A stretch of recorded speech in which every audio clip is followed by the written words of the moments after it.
Yes, तो बेटा हमने पिछले लेक्चर में कुछ डेफिनेट इंटीग्रल की कहानी शुरुआत कर दी थी, जिसमें आप लोगों ने पिछले अपने फंक्शन की कुछ चीजें रिवाइज कर ली थी। तो आई होप उसमें से आप लोगों को कोई डाउट नहीं होगा। आप लोगों को एक डेटा बता देता हूं ताकि आप लोग इस चैप्टर का इंपॉर्टेंस समझ जाओ। और इस चैप्टर को मिस करना मतलब आप लोग कितना चीज मिस करोगे आपको बता रहा हूँ। आप शुरू करने से पहले एक चीज पूछना चाहूंगा बेटा। आपका जो जेई एग्जाम हुआ था एआई ट्रिपल ई के बाद, वो हुआ था 2013 से शुरू हुआ था। नाउ ये चल रहा है 2022। मैं 2021 तक की बात कर रहा हूं। क्या आप लोग बता सकते हो कि सिंगल चैप्टर से जेई मेंस ने कितना क्वेश्चन पूछा रहेगा? पिछले अगर मैं 10 साल की बात करूं, 9-10 साल की, तो टोटल नंबर ऑफ क्वेश्चंस कितने होंगे? एनीवन कैन गेस बेटा प्लीज। देखते हैं गेसिंग कितना सही है आपका। 10 साल में हर साल जेई, अगर पहले तो एक दो ही होता था, एक ही होता था, फिर बाद में दो हुआ, फिर तीन चार भी हो गया बीच में, कितने क्वेश्चंस आए रहेंगे? स्टार्ट करने से पहले आप लोग मुझे ये बता दो, मेंस में कितने क्वेश्चंस आए रहेंगे इस चैप्टर से? जल्दी बताइए। 3 क्वेश्चन। कितना बेटा? 3 question sir. 3 questions. More responses, I am waiting, please. एक ही बच्चे ने बोला 3 क्वेश्चन सर आए रहेंगे पिछले 10 सालों में। और कोई है इधर? है तो बहुत यार, बोलते नहीं हो आप लोग, बोलो जल्दी। बोलिए बोलिए बोलिए। हेलो, आवाज आ रही है सबको मेरी? Yes sir. अरे सर, इतना शांत मत बैठ जाओ, इतनी भी ठंडी नहीं लग रही कि आप लोग बोल नहीं पाओगे। बोलिए कितना क्वेश्चन आया रहेगा। जब बस गेस करना है यार, मैं कहाँ बोल रहा हूँ कि आपको सही बताना है, एकदम बिल्कुल से गेस करके बताओ सर, इतना क्वेश्चन तो आए रहेंगे। बोलिए। एक बच्चे ने 3 बोला है। Waiting for more responses. 7। 7 questions, very good. और कोई है जो सा यूनिक सा नंबर बोल दे, मैं ही डर जाऊं बेटा। Now let me give you the data. Single chapter से मेंस ने पिछले 10 सवालों में, पिछले 10 सालों में, मैं 2013 से लेकर के 2021 तक की बात करता हूं, टोटल नंबर ऑफ क्वेश्चंस पूछा है 100+। Now you can see the importance of the chapter की डेफिनेट इंटीग्रल क्यों पढ़ना जरूरी है।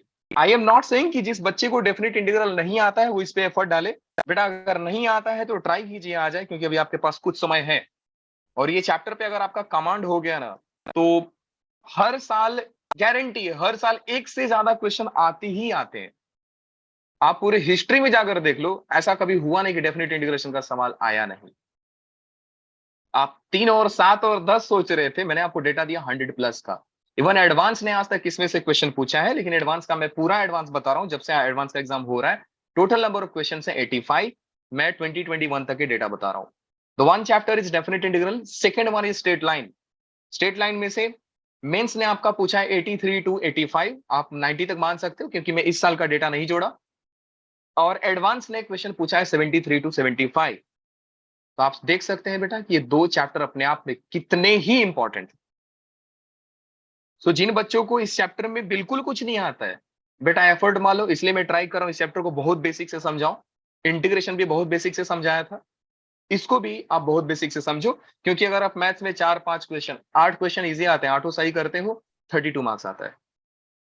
32 मार्क्स मतलब आप सीधा 32,000 रैंक ऊपर जाते हो। एनीवे, कहानी शुरू करते हैं बेटा डेफिनेट इंटीग्रल की। हम लोगों ने पढ़ लिया था डेफिनेट इंटीग्रल आया क्यों कहानी में। उसके बाद मैंने आपको कुछ चीजें बताई कि बेटा कैलकुलस की शुरुआत कैसे हुई थी, इंटीग्रेशन और डिफरेंशियल में कैसा अपने में ही बोल सकते हैं कि कॉन्फ्लिक्ट कर लिए थे। 2 मैथमेटिशियन बोलिए, 2 फिजिसिस्ट बोलिए, 2 साइंटिस्ट बोलिए, कुछ भी बोलिए। ये सारा कहानी करने के बाद आज 1-2 क्वेश्चन भी किया था हम लोगों ने। आज कहानी को और आगे बढ़ाते हैं। और आज बेटा, आज का जो मैं 1-2 सम बताऊंगा, maybe it will be important for your board exam. So जिन बच्चों का बोर्ड एग्जाम है और जिन बच्चों का बोर्ड एग्जाम में सिलेबस है, ये चैप्टर है, बी अटेंटिव, क्योंकि जब बोर्ड एग्जाम आपसे सवाल पूछेगा, बहुत बेहतरीन तरीका से पूछेगा, ठीक है? और आएगा आपको 3 to 4 मार्क्स का, 2 मार्क्स का इसमें नहीं आता है। सो प्लीज ध्यान से समझिएगा। अपने तीनों सेंसेस को एक्टिवेट कीजिए और कहानी को शुरू करते हैं। मैं वापस से पिछले लेक्चर में ही जाऊंगा कि मैं आपको क्या समझा रहा था। बेटा डेफिनेट इंटीग्रेशन में मैं आपको ये समझा रहा था कि डेफिनेट इंटीग्रेशन कई लोगों ने बोला था मुझे कि सर ये एरिया रिप्रेजेंट करता है। मैं आपको करेक्ट करके बोला था बेटा ये एरिया रिप्रेजेंट नहीं करता, ये एक अलजेब्रिक एरिया रिप्रेजेंट करता है। अलजेब्रिक एरिया का मतलब क्या होता है वो समझ लीजिए। अलजेब्रिक एरिया का मतलब होता है बेटा कि अगर मैं कर्व कुछ ऐसा ले लिया और मैंने आपको बता दिया कि ये जो एरिया है बेटू ये है +5 और ये एरिया है +5 ना भी लिखूं तो आप समझ जाना कि एरिया अगर एबव द एक्स एक्सिस है तो हमको उसको पॉजिटिव लेना है, area below the X axis से लेट्स से कि ये 3 है, 3 यूनिट मान लीजिए। सो टोटल एरिया कितना होगा बेटा? तो टोटल एरिया आप लिखोगे, now the total area will be, algebraic sum पूछ रहा है तो ऊपर वाले को +5 लेना है और नीचे वाले को -3 लेना है। Area lying below the X axis you will consider with negative sign and area lying above the X axis you have to consider with positive sign. So answer will be 2 unit only.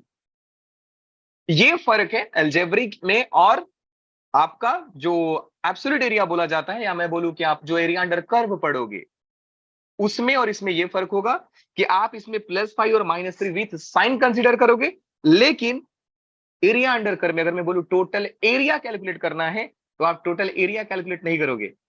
ये मैं total area निकाला हूं algebraic area, that means I have taken, let's say कि ये function f of x है, ये a point है, ये b है, तो मैंने निकाला है integral a to b function f of x dx का एरिया, जो आया मुझे 2 unit. Now if I will be asked मुझे ये बताओ sir a to b mod of f of x dx कितना होगा, तो मुझे सर इसको प्लस में कंसीडर करना पड़ेगा because now this time I am using with absolute sign. तो बेटा इसका एरिया हो जाएगा +5 एंड +3 एंड ये हो जाएगा बेटा 8 unit. So can you see the difference guys कि एब्सोल्यूट एरिया और अलजेब्रिक एरिया में डिफरेंस क्या है? यस और नो बोलिए जल्दी से। Yes sir. यस बेटा आप अपना फोन बहुत दूर रखे हो। एनीवे कोई ना, चलेगा, डिस्प्ले से थोड़ा सा दूर रहोगे तो भी कोई दिक्कत नहीं है, आज टेंशन से बचे रहोगे। Now let us consider one perfect scenario, और मैं मान के चलता हूं बेटा कि ये जो आपका कर्व है, कर्व तो कैसे भी हो सकता है, लेकिन मैं ये सोचूंगा कि कर्व को मैं थोड़ा सिंपल वे में रिप्रेजेंट करूंगा आपके सामने। तो मैं मानकर चलता हूं बेटू कि कर्व जो आप देख रहे हो कुछ ऐसा है, ये कर्व कुछ ऐसा है। जिन बच्चों को डेफिनेट इंटीग्रल का भाव समझना है वो प्लीज ध्यान से समझिएगा। मान लो बेटा कि मैंने ये दे दिया a और लेट्स से कि दिस एंड पॉइंट इज, जहां पे x का इनपुट आप दोगे वो होगा b। पिछले लेक्चर में हमने ये समझा था कि अगर हमें किसी भी कर्व के अंडर का एरिया फाइंड करना है तो सबसे पहले लोगों ने इसको छोटे छोटे पार्ट में कट कर दिया था, छोटे छोटे पार्ट में कट कर दिया था। तो क्यों ना सर हम भी इसको छोटे छोटे पार्ट में कट कर दें। तो जब आप कट करने जाओगे बेटा तो आपकी मर्जी कि आप कितना बड़ा रेक्टेंगल ले रहे हो, it is up to you. बाद में आपको रियलाइज होगा कि नहीं सर मैं अगर थोड़ा सा और क्लोज यूज करता तो भी मेरे को कोई दिक्कत नहीं था, थोड़ा सा ज्यादा यूज करता तो भी कोई दिक्कत नहीं था। अल्टीमेटली आप जानते हो कि लिमिट का रोल आ जाएगा, तो डरने की कोई बात नहीं है। और क्या क्या चीजें इसमें ध्यान देनी है कि मैं जितने भी रेक्टेंगुलर स्ट्रिप को रखूंगा सबका विड्थ सेम रखूंगा। नाउ लेट्स से कि एक रेक्टेंगल का विड्थ है h यूनिट, नेक्स्ट वाले का भी h है, नेक्स्ट वाले का भी h है, सबका h है।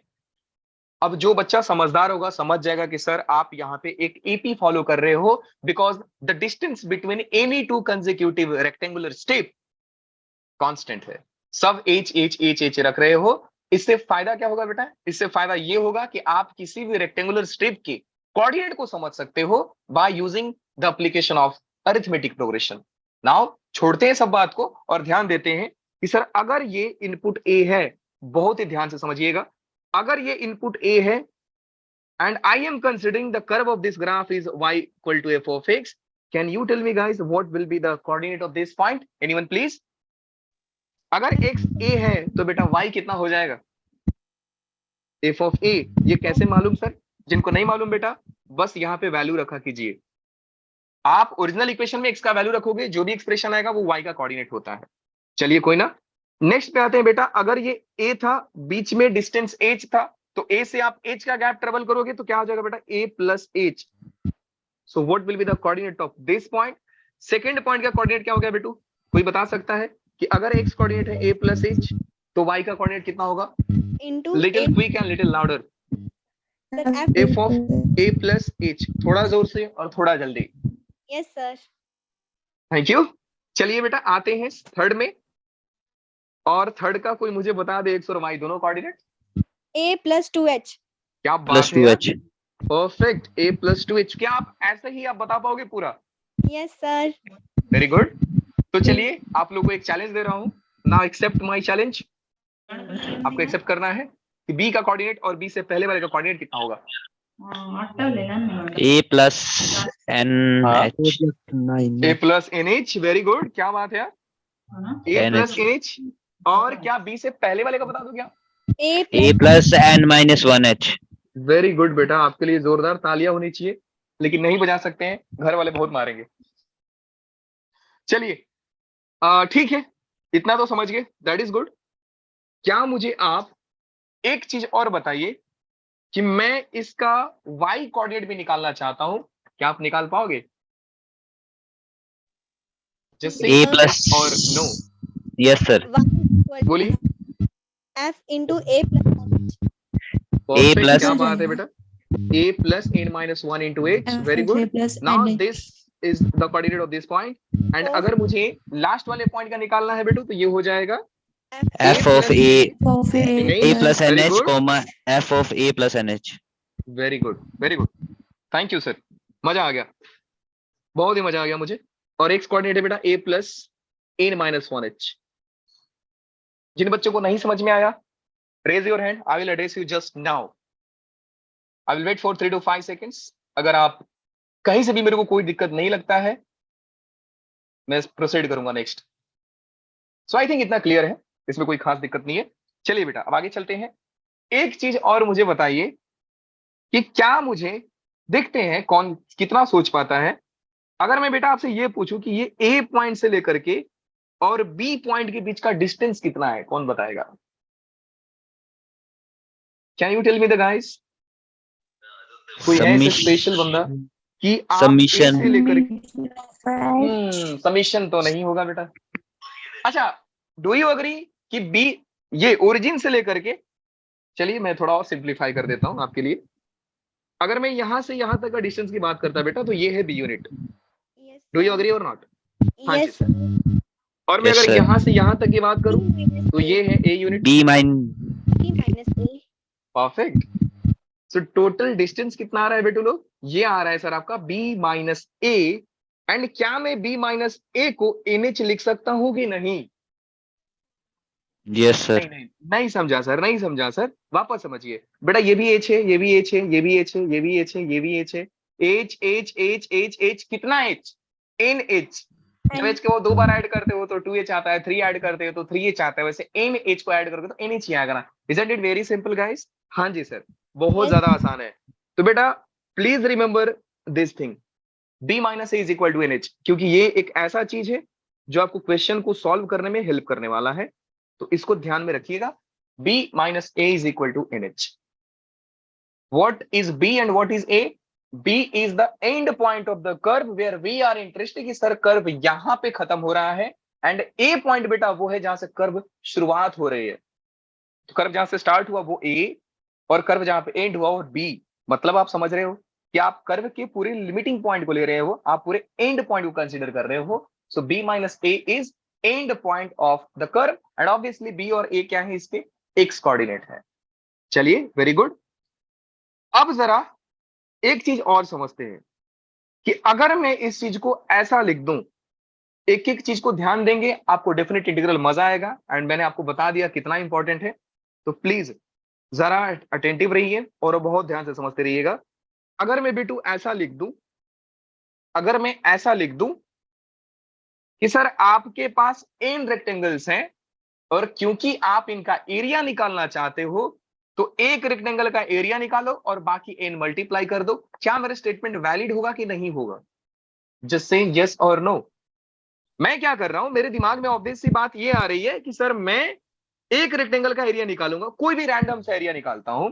कोई बच्चा बोला कि सर ठीक है आप ये रेक्टेंगल का एरिया निकाल दीजिए और मुझे इन से मल्टीप्लाई कर दीजिए। क्या मैं सही हूं कि गलत हूं बेटा? Yes, गलत sir. हूं, गलत हूं मैं। गलत क्यों गलत हूं? हाइट अलग है। सभी की हाइट सेम नहीं Derivation. है। परफेक्ट।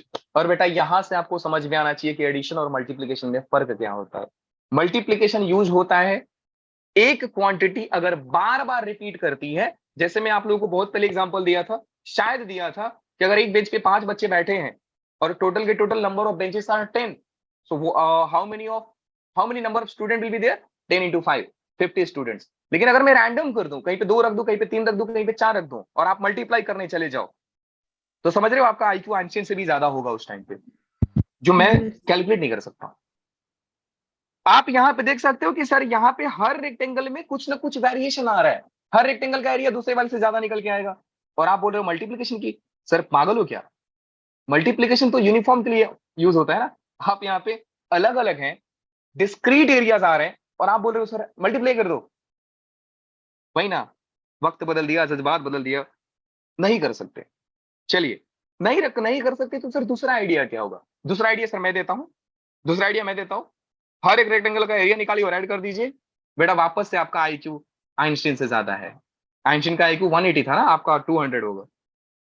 आपको लगता है मैं एन रेक्टेंगल का एरिया फाइंड कर पाऊंगा? है पॉसिबल? बिल्कुल नहीं सर, No, sir. बिल्कुल भी नहीं है। इतना रेक्टेंगल का एरिया फाइंड नहीं किया जा सकता है। तो कर क्या सकते हैं सर? अब सुनिए, कहानी में नया ट्विस्ट आ रहा है।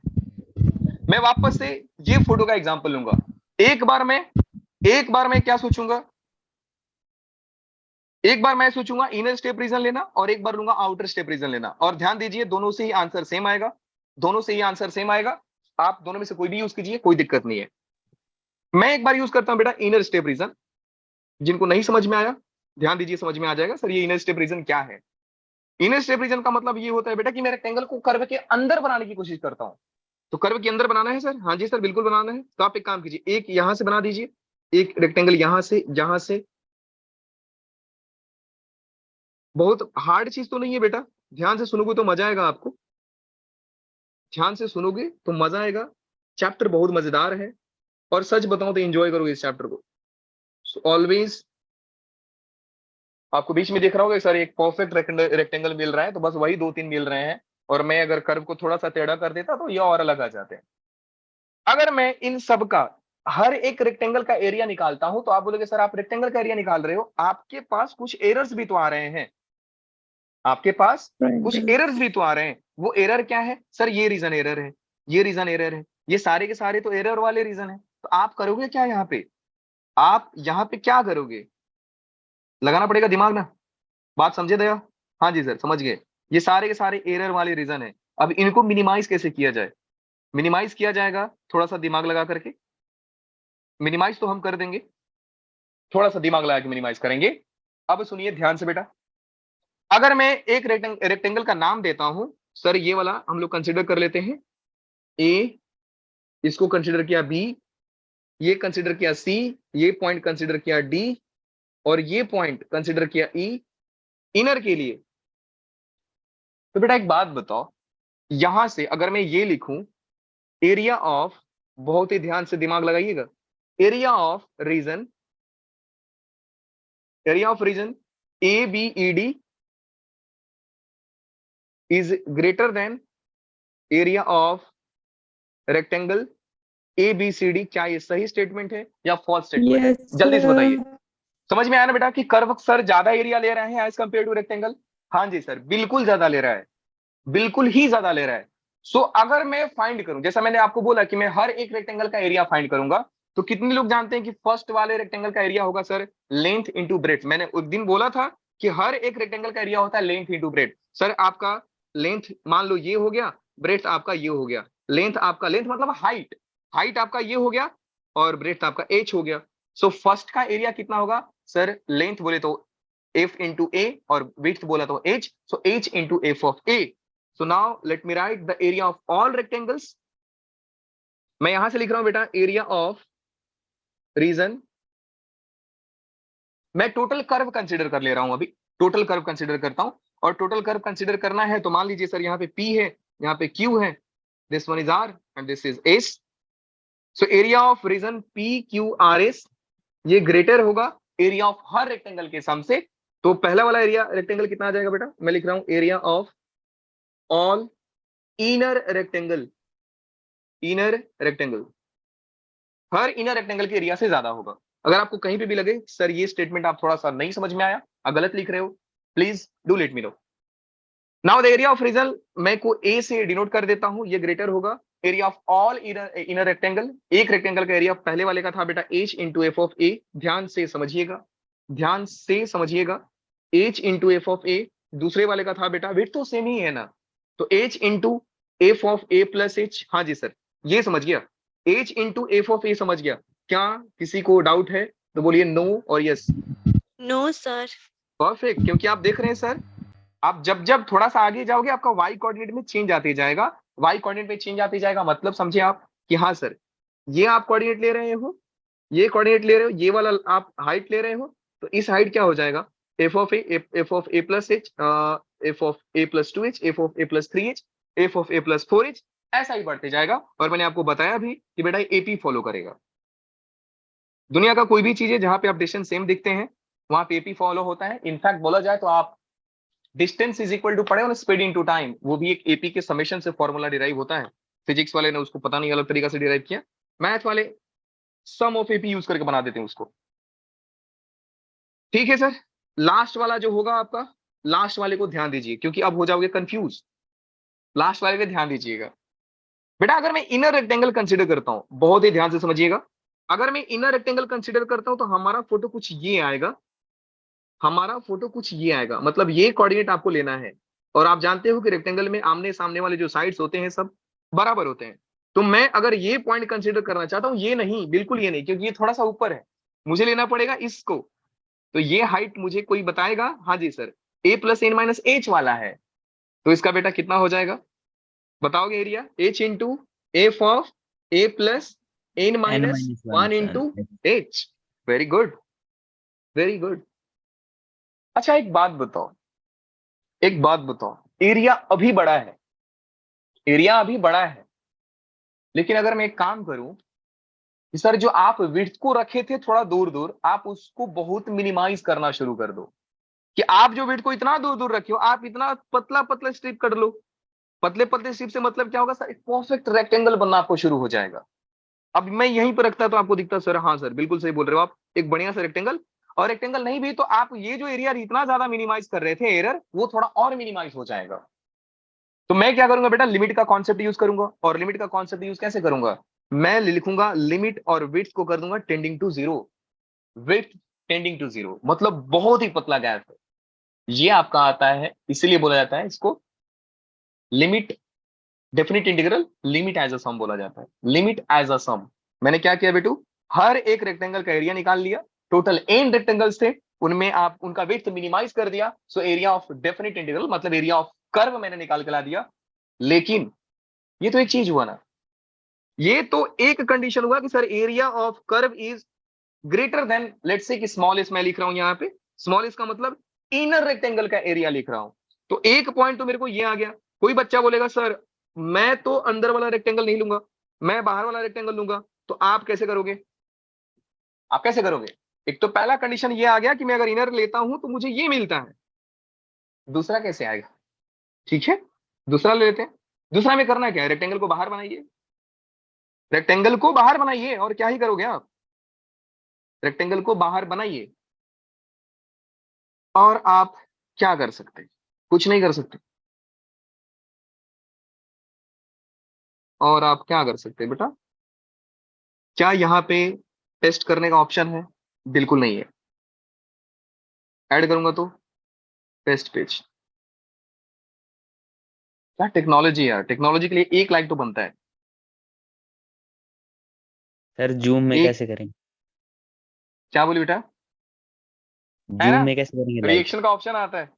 देखो मैं सेम फोटो ला दिया यहाँ पे, फिर भी आप लोग कंजूसी कर रहे हो, टेक्नोलॉजी को लाइक नहीं कर रहे हो यार, तुम लोग इंजीनियर होकर रिस्पेक्ट नहीं देते हो टेक्नोलॉजी को, बहुत गंदे लोग हो। चलिए, एक इंजीनियर का हक बनता है कि अपने किए हुए काम को हमेशा अप्रिसिएट करे आप लोग नहीं करते हो।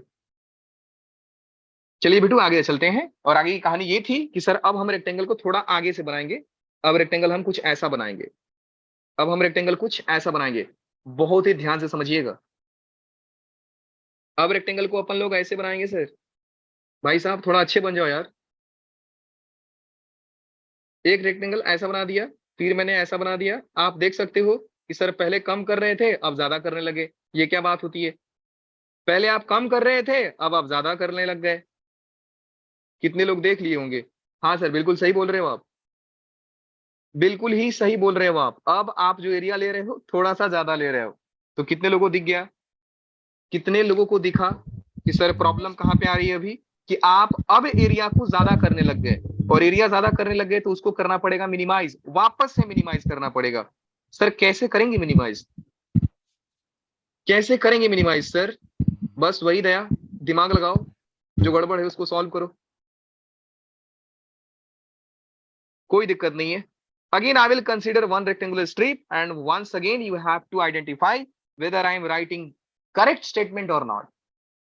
So just see the area of rectangle, and जिस rectangle के बारे में बात कर रहा हूं वो है ABCD, और क्योंकि एक नया पॉइंट इवॉल्व होके आया है, तो let me give its name that E and F है।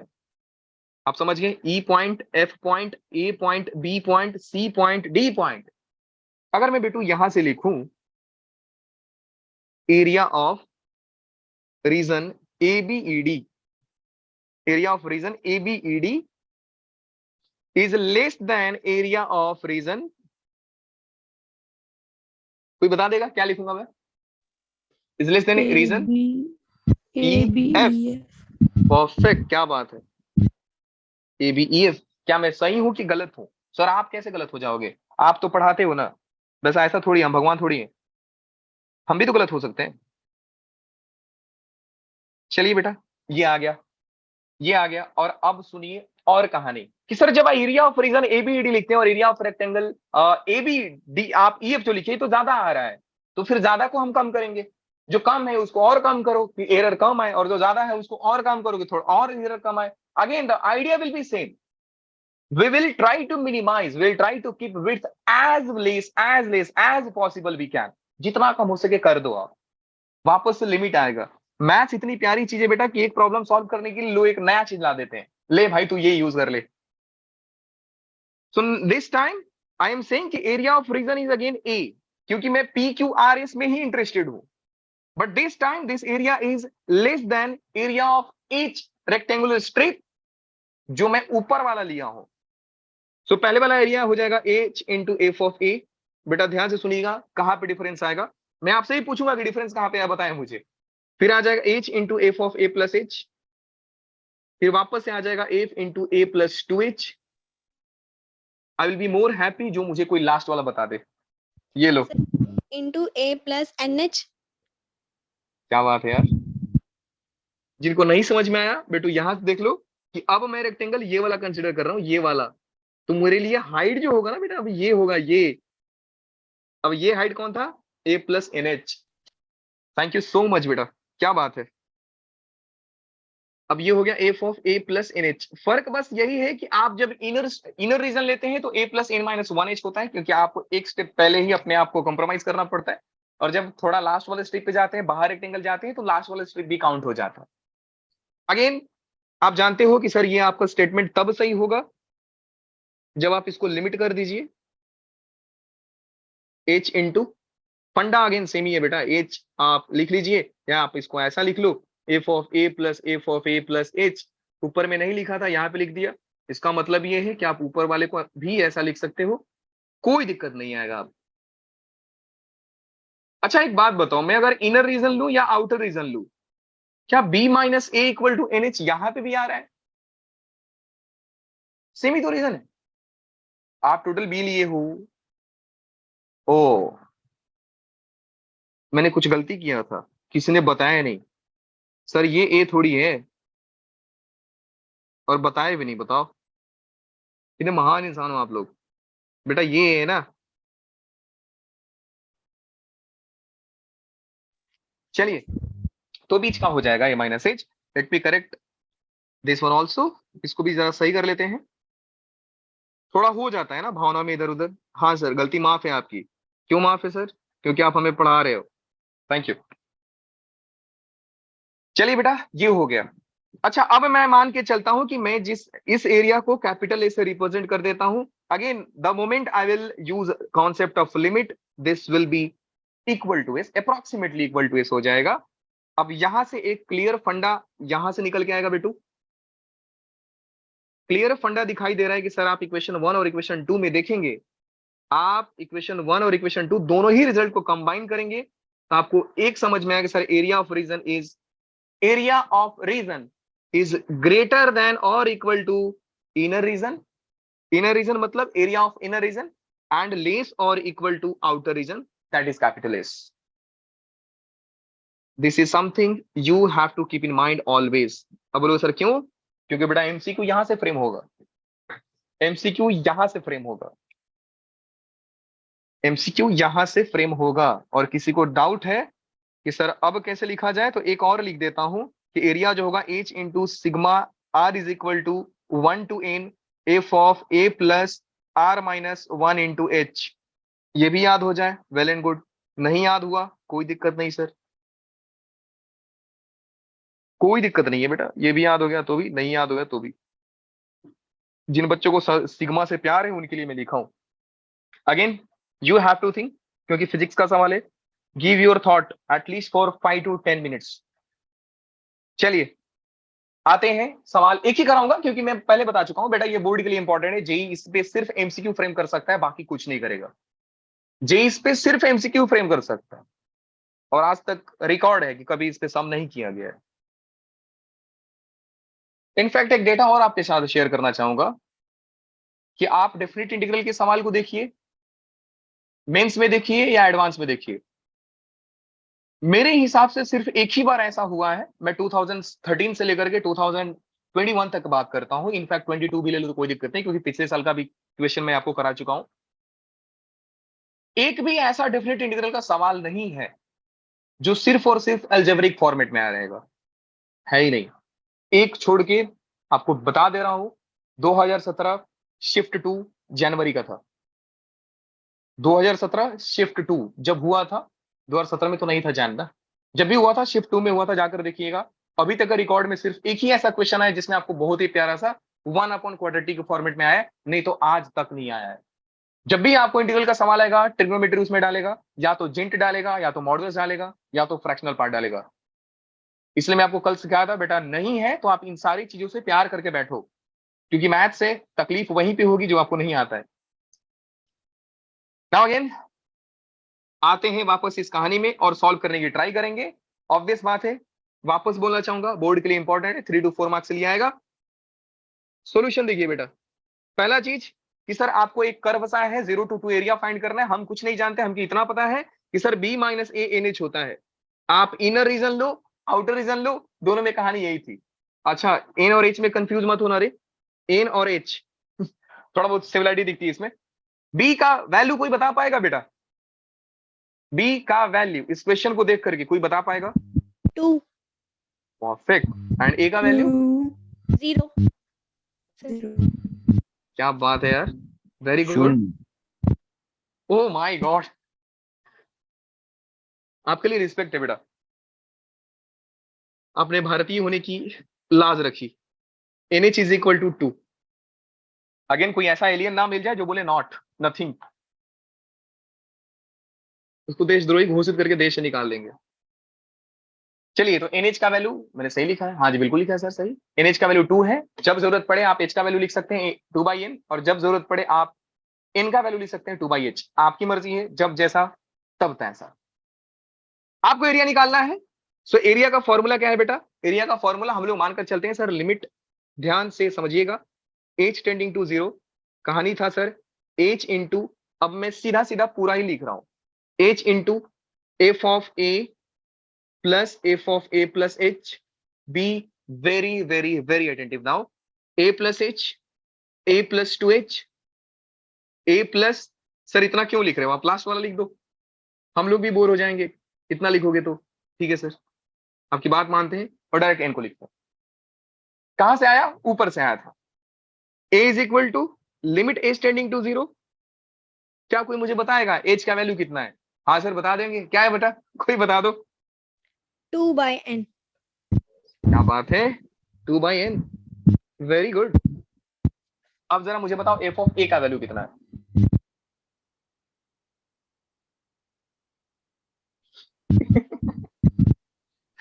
f ऑफ a का वैल्यू बताइए आप लोग। हाँ जी बेटा वापस बोलिए। once more. Square plus 1. x square plus 1. f of a का वैल्यू बोलना है, where a is 0. So 0 square plus 1. 1 1. Would you agree or not? 0 square plus 1. Should I write this? Yes sir. Yes. देखिए, जिनको नहीं समझ में आया बेटा उनके लिए एक बार और, कि f of x मतलब ये होता है और x के जगह पे मैं a रख रहा हूं, तो ये हो जाएगा a square plus 1. Now the value of a is 0, ऐसा आप लोगों ने बोला, तो ये हो जाएगा 0 square plus 1. Very simple. तो ये हो जाएगा बेटा 0 square plus 1. अब ये किसी के दिमाग में आ रहा है ना, सर 0 स्क्वायर क्यों लिख रहे हो? 0 होता है ना बेटा, ताकि आपको आगे समझ में आए. f of a plus h का मतलब होता है बेटा f of 0 plus h. Now this time you have to put x as 0 plus h. So this will be 0 plus h का square. This will be 0 plus h का square. And ये क्या हो जाएगा? h square. मैं इसलिए 0 plus h square लिखना चाहता था. तो ये हो जाएगा बेटा 0 plus h का स्क्वायर प्लस का 1. अगेन नेक्स्ट हो जाएगा 0 plus 2h का स्क्वायर प्लस का 1. एंड लास्ट में हो जाएगा बेटू f of a plus n minus 1 into h का मतलब समझे आप, कि f of a का वैल्यू हो गया 0 plus n minus 1. Into h का स्क्वायर. ठीक है, मैं लिख रहा हूं 0 plus n minus 1 into h का स्क्वायर एंड फिर प्लस 1. प्लस वन सबके साथ चल रहा है. और बोलोगे सर प्लस 1 कहां से आया? तो बेटा रीजन ये है कि यहां से आ रहा है प्लस 1. अगर नहीं होता तो प्लस 1 हम नहीं लिखते. प्लस 2 होता तो हम प्लस 2 लिखते. इनफैक्ट अगर साइन होता तो हम साइन लिखते. जो होता वही लिखते ना यार, कहां से अपने मन से लिखेंगे. Now a is equal to limit h tending to 0. कितने लोग समझ पाए कि सर यहां से कुछ तो कर ही सकते हैं अपन? हम तो ठहरे मैथमेटिशियन. 1 कॉमन ले सकते हैं. Very good, thank you so much. लेकिन बेटा आपने एक चीज मिस कर दिया. 1 को कितने बार ऐड कर दिया गया है? n times. n into n 1. Times add किया, Times. तो बाहर क्या आएगा? n into nh. Perfect. N H, sorry my mistake, आप सही बोले एन. तो एन बाहर आ गया. Yes. प्लस में आपको मिलेगा H square, 2h square, 3h square. आप Plus- अग्री करते हैं बेटा? Yes sir. So Yes sir. सबसे एच स्क्वायर कॉमन आ जाएगा ना? हाँ Yes, सर, sir. बिल्कुल. Yes, sir. अब मैं एच स्क्वायर कॉमन ले रहा हूं, उसके बाद बताइए क्या बच जाएगा? 1 plus 2 plus 3. No 2 square. सोचकर 1 देखो. plus 2 का स्क्वायर प्लस 3 का स्क्वायर प्लस 4 का स्क्वायर. परफेक्ट, क्या बात n है. minus 1 का square. Very good. n minus 1 का स्क्वायर. अगर इसके बाद किसी को समझ में आए सर क्या करने वाले हैं, Sir a. बेटा मजा आ जाएगा. चलिए, इसके लिए मैं आपसे 3 फॉर्मूला पूछना चाहूंगा और देखते हैं कितने बच्चे इसका जवाब दे पाते हैं. पहला फॉर्मूला ये है बेटा कि लिमिट लिखने की आदत हो गई यार. सिग्मा r इक्वल टू 0 से लेकर के 1 से लेकर के n तक, 1 से लेकर n तक का r का फॉर्मूला किसको याद है? याद है आपको? n into, Sir n into n plus 1 divided by 2. क्या Divide बात by है, 2. Very good. ये तो हो गया. और फिर स्क्वायर वाला किसी को याद है बेटू? Sir इसका n plus 1 into 2n plus 1. Okay. n into, 2n बोलिए plus बोलिए बोलिए. 1. 2n plus 1. Yes sir. उसके बाद n plus 1. I don't think ये है.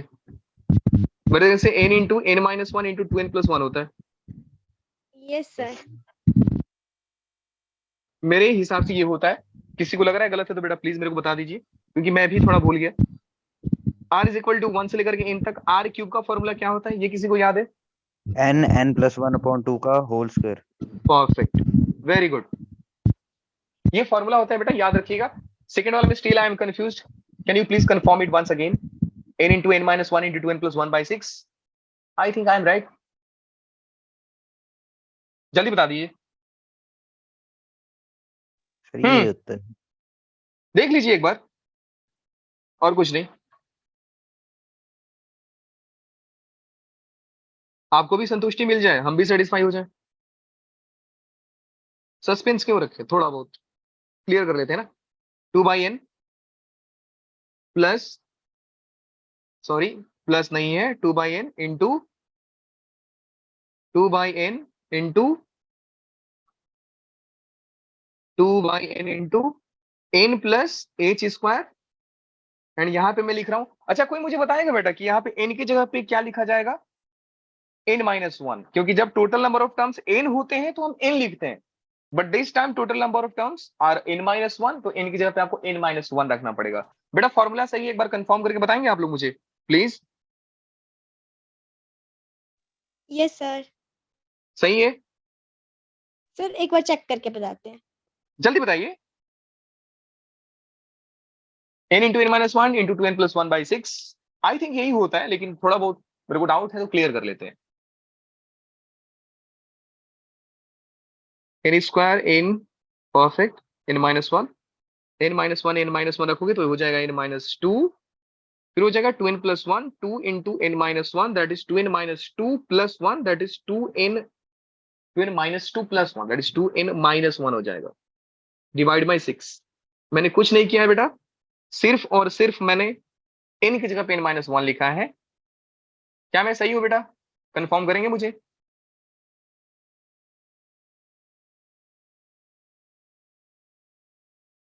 आज साक्षी नहीं है यहाँ पे? चलो साक्षी बेटा आप हो आज?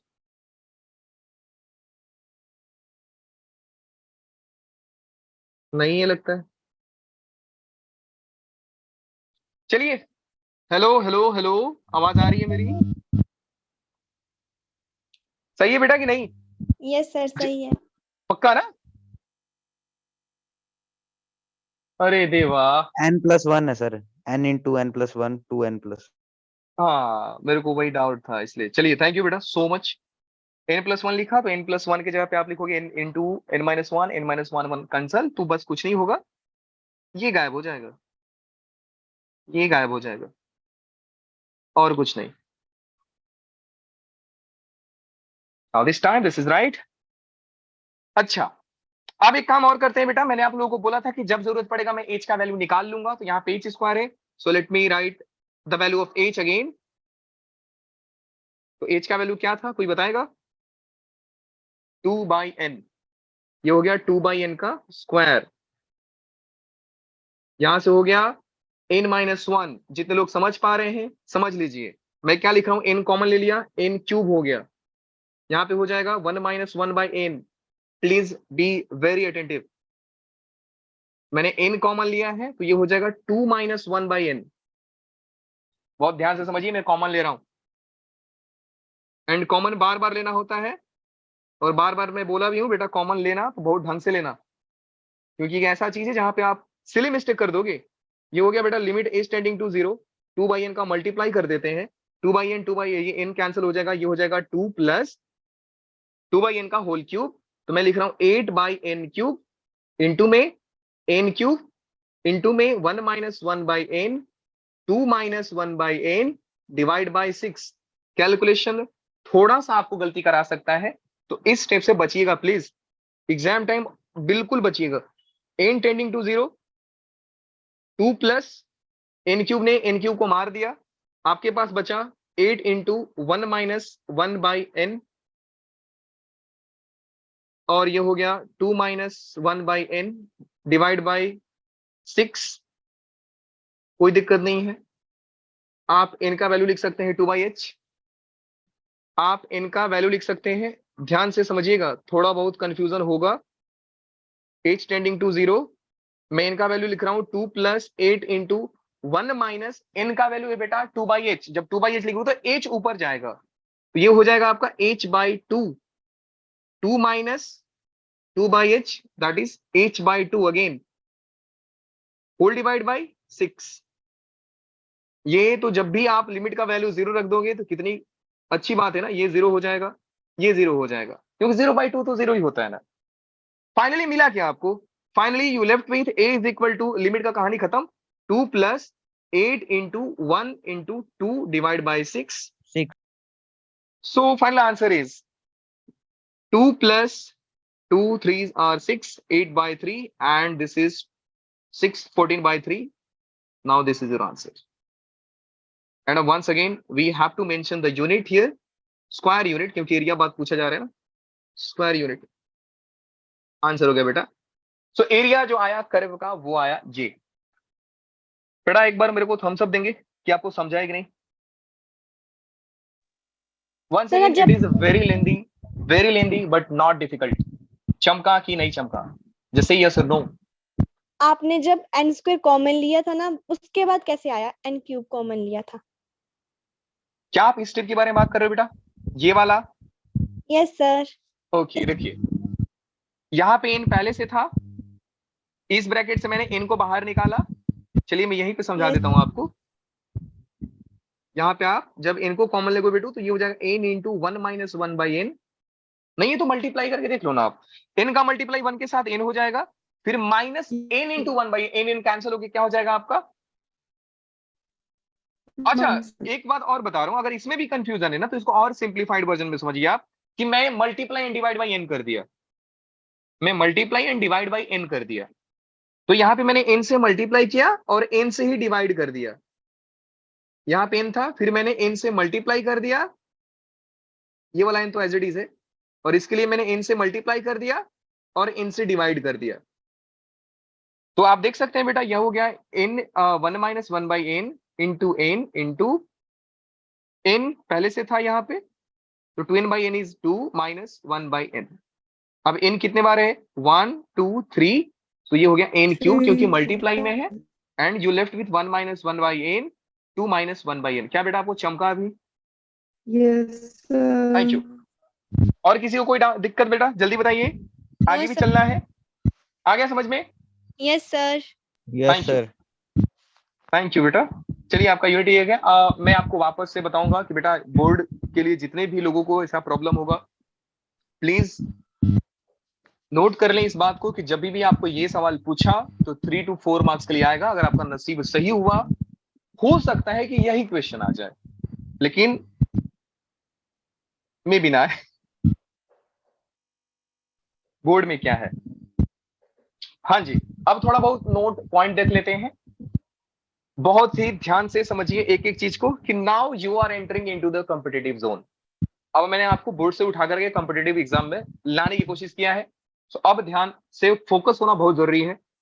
मैं अंडरलाइन करते जाऊंगा एक एक पॉइंट को और समझते जाइएगा हर एक पॉइंट को कि कहानी में इंपॉर्टेंट क्या है।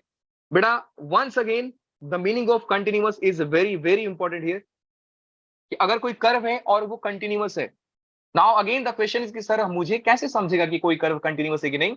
तो दुनिया में बेटा कुछ चीजें होती हैं जो कंटिन्यूअस होती हैं, उनको याद करना पड़ेगा आपको। Polynomial functions are continuous, all trigonometric function are continuous, exponential function are continuous, logarithmic function are continuous, inverse trigonometric function are continuous, but सब नहीं, कोई कोई। अगर यहाँ पे मैं ये बोल दूं कि इन देयर डोमेन तो सब हो जाएंगे। Inverse trigonometric function are continuous in their domain. तो ये सारी चीजें हैं, ये कंटिन्यूअस होती हैं। तो बोला है यही, ये पहला पॉइंट ये समझा रहे हैं आपको कि जब भी आपको ऐसे फंक्शन को इंटीग्रेट करना है जो कंटिन्यूअस फंक्शन है, तो आप टेंशन ना लो, आप फंक्शन को इंटीग्रेट करो, upper limit minus lower limit रख दो, कोई दिक्कत नहीं है। Upper limit minus lower limit. Again आप पूछोगे कि सर प्लस सी कहां गया, क्वेश्चन बहुत वैलिड है आपका। आप पूछोगे कि प्लस सी कहां गया सर, बेटा कहीं नहीं, बस जादू से उड़ा दिए इसको। देखो A to B F of X D X, अगर आप इसको इंटीग्रेट करोगे तो आंसर क्या आएगा, एफ ऑफ एक्स, मान लेता हूं मैं जी ऑफ एक्स आ गया, और इसका जवाब प्लस सी। अपर लिमिट रखा आपने बी और यहाँ पे रखा ए, तो यहाँ पे अपर लिमिट रखोगे एक्स की जगह पे B, G of B plus C, फिर यहाँ पे minus G of A plus C. C ने सी को मार दिया, सी ने सी को मार दिया, देख सकते हो, और आपके पास बच गया G of B minus G of A. दुनिया वाले बोलते हैं कि सर कांस्टेंट इसलिए हट जाता है क्योंकि एक दूसरे को वो लोग मार देते हैं। कांस्टेंट का कोई वैल्यू रहता है नहीं है, तो क्या मतलब है रख करके खत्म कीजिए आप कहानी को। वंस अगेन आपको सी के बारे में टेंशन लेने की बात नहीं है। जब कहानी डेफिनेट इंटीग्रल की हो रही है तो आप ए और बी रखिए, upper limit minus lower limit है। एक बार और बता रहा हूं, कंफ्यूज हो जाओगे। Upper limit minus lower limit करना, जैसे ही आप lower limit minus upper limit करते हो इंटीग्रल का साइन चेंज हो जाता है। तो please be careful while using the upper limit and lower limit. ये एक ऐसा चीज है जहां पे बच्चे लोग गलती कर देते हैं। सेकंड पॉइंट पे आते हैं, कुछ एग्जांपल है, क्यों ना ट्राई करें। आपको मालूम है बेटा कि ये जो आपने लिखा है integral sir sine x, sine x continuous function है, तो कंटिन्यूस फंक्शन में कोई दिक्कत नहीं होता है, sin x को आप डायरेक्टली इंटीग्रेट करो, integration of sin x is minus cos x। जैसे इंटीग्रेट किया आपने, आप इसका अपर लिमिट और लोअर लिमिट का वैल्यू रखिए, minus of cos pi by 2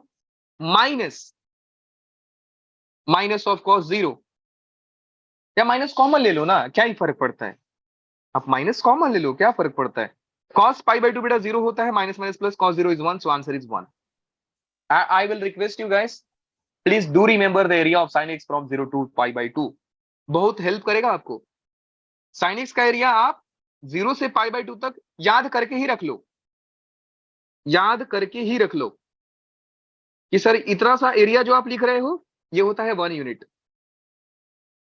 तो जैसे मैं पूछूंगा कि साइन का एरिया 0 से पाई बताओ, तो आप बोलोगे सर ये तो सिमेट्रिकल होता है, तो यहां से यहां तक जाएगा, ये हो जाएगा 2 यूनिट, एरिया की बात हो रही है, तो ये हो गया। नेक्स्ट अगेन 4x का आप जानते हो, 4x का इंटीग्रल होता है, 4x का इंटीग्रल होता है, बहुत आसान चीज मैं इसलिए ले रहा हूं ताकि आप दिख जाएगा आपको perfect. 4x square by 2, upper limit रखिए, लोअर लिमिट रखिए, मैं बार बार बोलूंगा अपर लिमिट रखिए, लोअर लिमिट लिखिए, ये नहीं अच्छा 0 रखना कोई जरूरत ही नहीं है, यहाँ पे हटा दो सर। सो आप देख सकते हैं answer is 2 cube, that is 8, खत्म कहानी। Next point is geometrical interpretation of definite integration. आप जानते हो it represents algebraic sum of the curves, या मैं बोल सकता हूं areas of the figure bounded by the curve with the X axis, the line x equal to a and line x equal to b.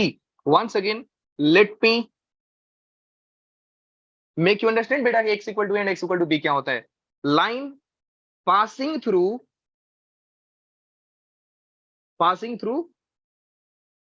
x equal to a and parallel to y axis, यहां पे इसको क्या लिखोगे, line passing through x equal to b, और अच्छे से लिखना है तो आप b, 0 लिख दीजिए ना, कोऑर्डिनेट से लिखना है तो b, 0 लिख दीजिए, a, 0 लिख दीजिए, and parallel to y axis. और एक बात ध्यान देना, जब x से लाइन पास करेगा तो y के पैरेलल होगा, जब y से लाइन पास होगा तो x से पैरेलल होगा, स्ट्रेट लाइन में आप जानते रहोगे। तो यही बोल रहा है कि इससे एरिया बाउंड होता है, ऊपर में हम लोग समझ भी लिए। अब यहां पे आते हैं, यहां पे बहुत ध्यान से समझिएगा, आई थिंक मैं अंडर द टाइम हूं, आउट ऑफ टाइम नहीं हूं मैं, ऑन टाइम हूं। देखिए बेटा ध्यान से समझिएगा,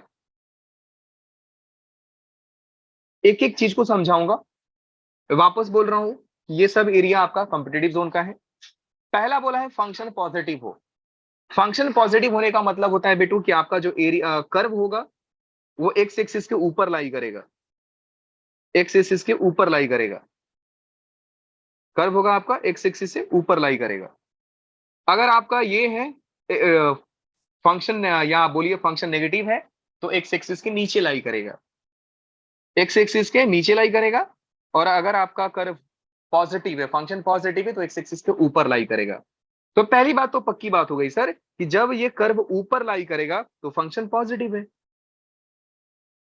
और आपने क्या देखा कि सर ये जो बी पॉइंट है वो ए पॉइंट से ज्यादा है, फंक्शन पॉजिटिव है, ए पॉइंट बी पॉइंट से कम है, A is less than B. तो आप लास्ट में इसको इंटीग्रेट करके यही करते, F of B minus F of A. अब ये तो पॉजिटिव था, फंक्शन पॉजिटिव था, बी आपका ये फंक्शन तो पॉजिटिव है, क्योंकि बी जो है ए से बड़ा है तो ओवरऑल आंसर क्या आएगा बेटू, पॉजिटिव आएगा। सोचकर देखिए ओवरऑल आंसर क्या आएगा, पॉजिटिव आएगा।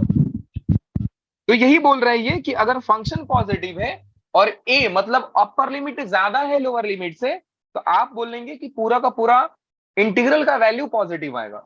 ध्यान रखना, एमसीक्यू का पॉइंट बता रहा हूं आपको, ध्यान रखना, एमसीक्यू का पॉइंट बता रहा हूं आपको कि अगर फंक्शन पॉजिटिव है और अपर लिमिट ज्यादा है बड़ा लोअर लिमिट से, तो फंक्शन का वैल्यू पॉजिटिव आएगा।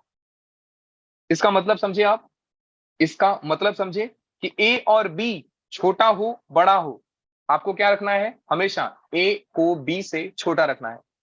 ए यहां पे आएगा और बी यहां पे आएगा, इस केस में फंक्शन का एरिया पॉजिटिव आएगा। Again this point is a, कोई दिक्कत नहीं सर, ए है और ये पॉइंट क्या है, बी है, लेकिन इस टाइम पे एरिया आपका इंटीग्रल का वैल्यू नेगेटिव आएगा, क्योंकि आप भी जानते हो सर कि फंक्शन ही नेगेटिव हो गया, फंक्शन ही नेगेटिव हो गया तो नेगेटिव, आप देखो ना cos x को नेगेटिव दिया था sin x, देखे ना ओवरऑल आंसर, ओवरऑल आंसर -0 + 1 आ गया था। अब ये 0 था, हमारी खुशखबरी थी कि सर 0 है, नहीं होता 0 से ज्यादा होता तो शायद ये आंसर आपका नेगेटिव आ गया रहता। वैसे ही देख सकते हो। तो इस पॉइंट को मैं मार्क करके रखता हूं बेटा, बहुत इंपॉर्टेंट है, बहुत ज्यादा इंपॉर्टेंट है। क्या ये बात समझ में आई? अगर ये बात समझ में आई तो बेटा मैं आपसे दो सवाल पूछता हूं। एक सवाल ये है कि आप ये लिख रहे हो ए टू बी फंक्शन dx, और मैं मान के चलता हूं फंक्शन इस टाइम पे नेगेटिव है and a is less then b, value बताओ पॉजिटिव आएगा कि नेगेटिव आएगा? जल्दी से बोलिए, जल्दी से बोलिए। पॉजिटिव आएगी। पॉजिटिव आएगी, ठीक है। Yes sir. a is greater then b, और फंक्शन नेगेटिव है, नेगेटिव आएगी। फंक्शन नेगेटिव है, a is less then b, आपको मैंने क्या बोला, a b से छोटा है, फंक्शन नेगेटिव है, तो आंसर आपने पॉजिटिव बोला बेटा ऊपर वाला। Yes sir. बेटा नेगेटिव आएगा ना, यस सर, नेगेटिव आएगा। नेगेटिव आएगा ना, yes sir. Negative for a minus b, positive for a greater than b, क्योंकि आप f of b minus f of a करोगे तो ये वैल्यू खुद में नेगेटिव आएगा, और क्योंकि फंक्शन ही नेगेटिव है तो एक माइनस और बाहर है, एक माइनस और बाहर है, तो आपको ओवरऑल पॉजिटिव मिल जाएगा। नीचे वाला function negative a greater than b, function negative a greater than b, answer क्या आएगा, पॉजिटिव आएगा। सोच कर देखिए कि फंक्शन का वैल्यू नेगेटिव है, f of a, f of b करोगे आप माइनस f ऑफ a करोगे, क्योंकि b जो है इसे छोटा है तो फंक्शन का वैल्यू भी छोटा ही आएगा, तो ये माइनस आंसर आ जाएगा, माइनस माइनस ओवरऑल क्या हो जाएगा, पॉजिटिव आंसर आ जाएगा। बहुत क्रूशियल चीज बताया हूं आपको। चलिए कुछ अच्छी बातें करते हैं। अच्छी बात ये है बेटा, ये याद रखना है, अच्छी बात ये है कि याद रखना है। याद क्यों रखना है सर? क्योंकि ये जो सारे के सारे में 4-5 फॉर्मूला, मैं 5 लिखा हूं शायद, जो मैंने आपको 5 फॉर्मूला लिखा है ना, ये कहानी में कब आएंगे आपको मालूम नहीं पड़ेगा। आप उस टाइम पे क्या क्या करने लग जाओगे मालूम है आपको? साइन का तो कर लोगे, साइन का तो जस्ट समझाया कि ऊपर में 1 होता है, साइन स्क्वायर को इंटीग्रेट नहीं कर पाओगे, और उस टाइम पे आप लिखोगे सर 0 से π/2 and sine square is 1 minus cos 2x/2। इसके बाद आप इंटीग्रेट करोगे, इसके बाद आप इंटीग्रेट करोगे, फिर आप अपर लिमिट और लोअर लिमिट लगोगे। बेटर है कि आप याद रखो π/4 आता है, बेटर है कि आप याद रखो π/4 आता है। हाँ, इतना भी टफ नहीं है। ध्यान क्या क्या चीज देना है उसको सुन लीजिए। ध्यान इस बात का देना है कि आपका लिमिट, जो लिमिट है वो होना चाहिए 0 से π/2, 0 से π/2 होना चाहिए। हर एग्जाम्पल में, हर पॉइंट में आपको 0 से π/2 मिलेगा, तो उसको याद रखना बहुत ज्यादा जरूरी है। अब ये नहीं कि 0 से पाई पूछ दिया और आप 1 लिखकर आ गए, बोले कि सर आप गलत पढ़ाए थे, बिल्कुल नहीं, आप ध्यान नहीं दिए हो, ध्यान दो। यहाँ पे लिमिट आपका जो होना चाहिए 0 से π/2 होना चाहिए। उसके बाद अगेन देखिए आप, जब जब ऑड पावर आया, जब जब ऑड पावर आया, जैसे 1 हो गया, 3 हो गया, क्या 5 का भी लिखा हूं? नहीं लिखा हूं। जब जब आपका 5 का जल्दी पूछता नहीं है, वो रिडक्शन फॉर्मूला में चला जाता है। 1 में देखिए, 3 में देखिए, आपका आंसर एक बहुत ही प्यारा सा नंबर आ रहा है, 1 and 2/3, तो आंसर आ रहा है रैशनल नंबर, क्यों? एंड जब जब आपका इवन पावर है, ये आ रहा है इरेशनल नंबर, एक आ रहा है π/4, दूसरा आ रहा है 3π/16, और ये आ रहा है irrational number, that is q dash. तो ये 3 चीजें ध्यान रखनी है, और याद रखना बहुत आसान है, 1 π/4, 2/3, 3π/16, खत्म कहानी। अब एक चीज और ध्यान दीजिए, अगेन 5 मिनट है तो ज्यादा से ज्यादा यूटिलाइज करेंगे और ट्राई करेंगे ये सब खत्म कर दें, दिक्कत की कोई बात नहीं है सर, बहुत मजेदार है। Once again I will say बेटा, चैप्टर चैप्टर नहीं है, भगवान है आपके लिए। देखिए ये पॉइंट आपको ये सिखा रहा है, सेकेंड नोट पॉइंट इज कि आप जो यहां पे देखते हो डी के साथ जो बैठा है उसका ही लिमिट होता है ये। तो डी के साथ कौन बैठा है? जी ऑफ एक्स। तो ये जो लिमिट देख रहे हैं आप, ये g ऑफ x का है। अब कल के दिन यहाँ पे d ऑफ sin x लिख के आ गया, तो आपको समझना सर sin x का लिमिट लिखा है -1 to 1 या a to b, तो d के साथ जो भी बैठा है उसके रिस्पेक्ट में आप इंटीग्रेशन निकाल रहे हो, इंटीग्रेट कर रहे हो, और वही उसका लिमिट है। अब इस चीज को आपको बहुत ही ध्यान से समझना होगा। अब कई टाइम पे बच्चे डर जाते हैं कि सर इसको कैसा किया जाए। करना कुछ नहीं बेटा, नीचे एग्जांपल रखा हूं आपके लिए, सुनिए ध्यान से। Example is -1 to 1 x square. अब सोचो, लिमिट अभी हटाते हैं। Here the limit of ln x is -1 and limit of ln x is -1 से 1 जा रहा है। जिस टाइम पे मैं x का लिमिट निकालूंगा बेटा, ये e पावर -1 होगा, एंड यहाँ पे हो जाएगा x का लिमिट 1 e पावर 1। तो x का लिमिट क्या आ गया? x का लिमिट आ गया, x का पावर हो गया 1/e, और फिर x का लिमिट आ गया e।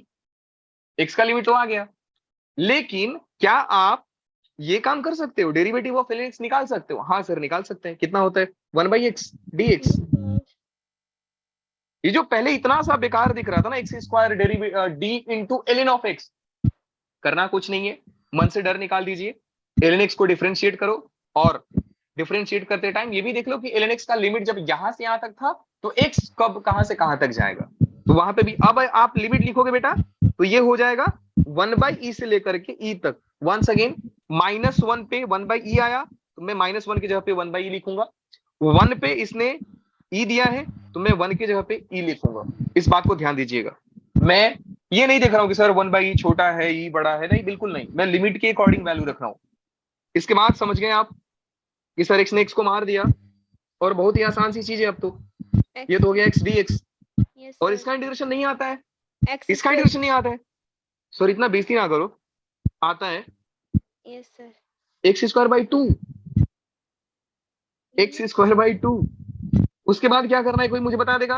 हाँ जी सर, क्या करना है? Upper limit minus lower limit, तो ये हो जाएगा बेटा e square by 2 minus 1/e square by 2, that is 1/e square by 2, that is 2e square. Yes sir. खत्म कहानी। नेक्स्ट पॉइंट इज, अगेन मैं इसको क्रूशियल तो नहीं मानूंगा, लेकिन ये एक ऐसा चीज है, ये एक ऐसा पॉइंट है बेटा आपके सामने, कि अगर मैं आपको बोलूं ना कि बेटा मैं डेफिनेट इंटीग्रल नहीं पढ़ा रहा हूं, मैं डेफिनेट इंटीग्रल नहीं पढ़ा रहा हूं, और ये जो चीज लिखा है भूल जाओ, और मुझे बताओ कि ये कैलकुलस का क्वेश्चन है, आप नहीं बता पाओगे।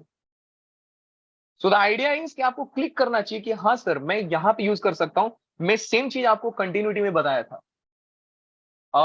मैं ये भी बता, आप रोल्स थ्योरम एलएमबीटी थ्योरम में भी बता चुका हूं, आईएमबीटी थ्योरम, एलएमबीटी थ्योरम, रोल्स थ्योरम, ये सारे के सारे ऐसे हैं कि आपको ध्यान से देखना होता है, क्योंकि इन पे एमसीक्यू ऐसे फ्रेम हो गए ना, वो भी मल्टीपल करेक्ट वाले इसमें फ्रेम होते हैं, बहुत केयरफुल रहना पड़ता है।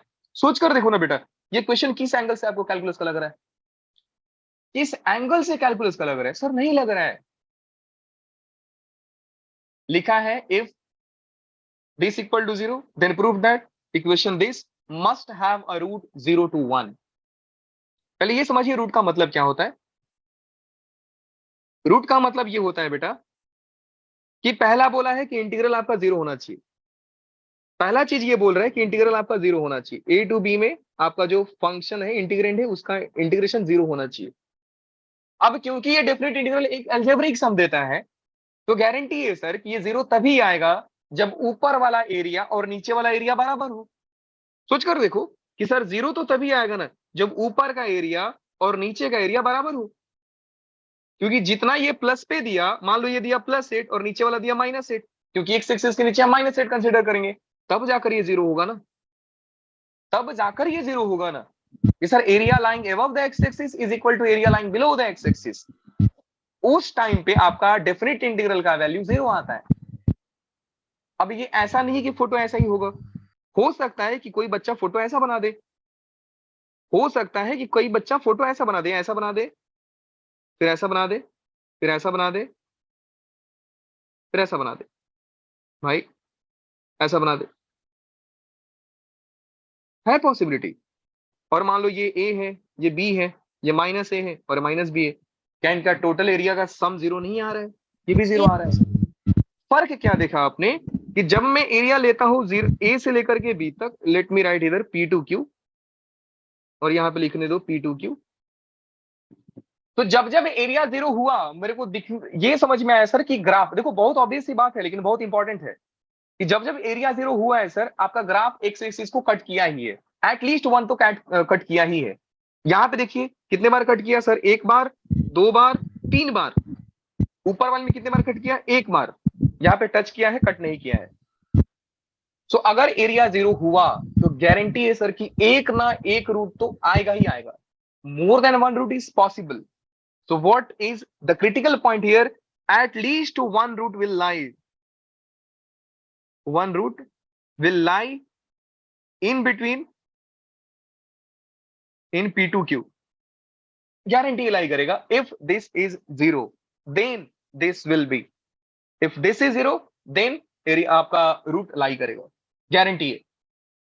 यही चीज आपको ऊपर में सिखा रहा है कि एक मैंने कर्व दे दिया, ये 0 है, तो बताइए कि ये जो फंक्शन है आपका, ये equation must have a root 0 to 1।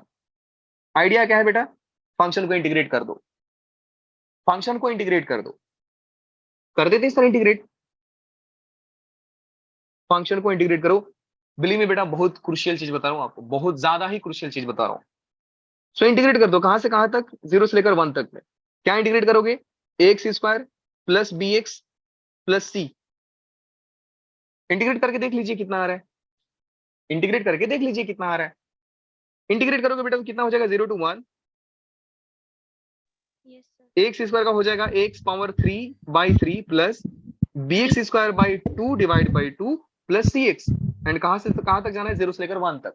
मैं 0 को तो वैल्यू नहीं दूंगा क्योंकि 0 सर जैसे ही 0 रखूंगा 0 खत्म हो जाएगा, तो डायरेक्ट अपर लिमिट रखते हैं। अपर लिमिट जैसा रखूंगा बेटा हो जाएगा a/3 plus b/2 plus c हो गया। And this is equal to 0। किसने बोला सर, क्वेश्चन नहीं बोला है, 0 है। देख लीजिए आप, मल्टीप्लाई कर लीजिए, जैसे ही एलसीएम लोगे ये हो जाएगा 2a plus 3b plus 6c equal to 0। ये कंडीशन सेटिस्फाइड है, इसलिए मैं बोलूंगा कि सर इसका रूट, सिंस मैं यहां से लिख दूंगा, since integral of a to b f of x dx is equal to 0, therefore at least one root will lie in a to b, guarantee एक ना एक तो रूट आएगा ही आएगा।